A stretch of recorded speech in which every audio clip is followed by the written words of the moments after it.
Every day, billions of people come here with questions about all kinds of things. Sometimes we even get questions about Google search itself, like how this whole thing actually works. And while this is a subject entire books have been written about, there's a good chance you're in the market for something a little more concise. So let's say it's getting close to dinner and you want a recipe for lasagna. You've probably seen this before, but let's go a little deeper. Since the beginning, back when the homepage looked like this, Google has been continuously mapping the web, hundreds of billions of pages, to create something called an index. Think of it as the giant library we look through whenever you do a search for lasagna or anything else.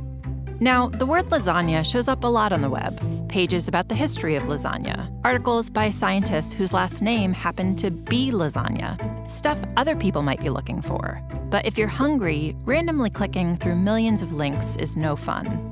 This is where Google's ranking algorithms come into play.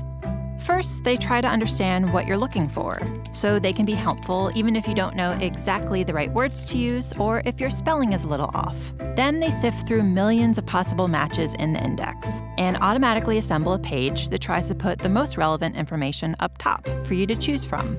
Okay, now we have some results. But how did the algorithms actually decide what made it onto the first page? There are hundreds of factors that go into ranking search results, so let's talk about a few of them. You may already know that pages containing the words you search for are more likely to end up at the top.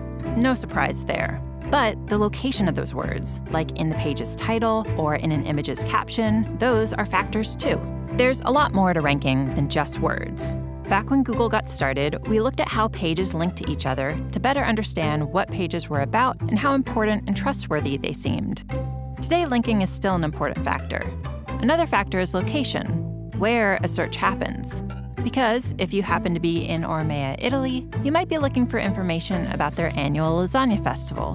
But if you're in Omaha, Nebraska, you probably aren't. When a web page was uploaded is an important factor too. Pages published more recently often have more accurate information, especially in the case of a rapidly developing news story. Of course, not every site on the web is trying to be helpful. Just like with robocalls on your phone or spam in your email, there are a lot of sites that only exist to scam, and every day scammers upload millions more of them. So just because instantvirusdownload.net lists the words lasagna recipe 400 times, that doesn't mean it's going to help you make dinner.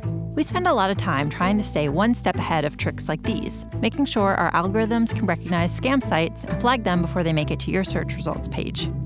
So let's review.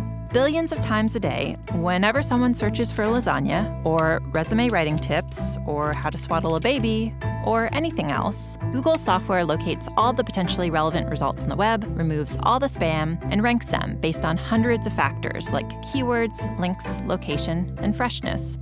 Okay, good time to take a breath. This last part is about how we make changes to search, and it's important. Since 1998, when Google went online, people seem to have found our results pretty helpful. But the web is always changing, and people are always searching for new things. In fact, 1 in every 7 searches is for something that's never been typed into the search box before, by anyone, ever.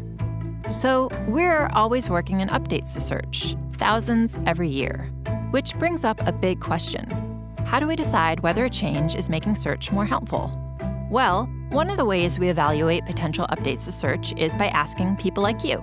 Every day, thousands of search quality raters look at samples of search results side by side, then give feedback about the relevance and reliability of the information.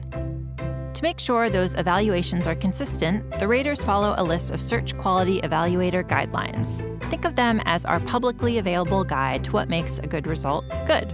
Oh, and one last thing to remember. We use responses from raters to evaluate changes, but they don't directly impact how search results are ranked. So there you have it. Every time you click search, our algorithms are analyzing the meaning of the words in your search, matching them to the content on the web, understanding what content is most likely to be helpful and reliable, and then automatically putting it all together in a neatly organized page designed to get you the info you need. All in, 0.81 seconds? Wow. Anyone else ready for dinner? Interested in learning more? We've got a whole website dedicated to how search works. Just click right here. Want to read the search quality rater guidelines for yourself? Click right here.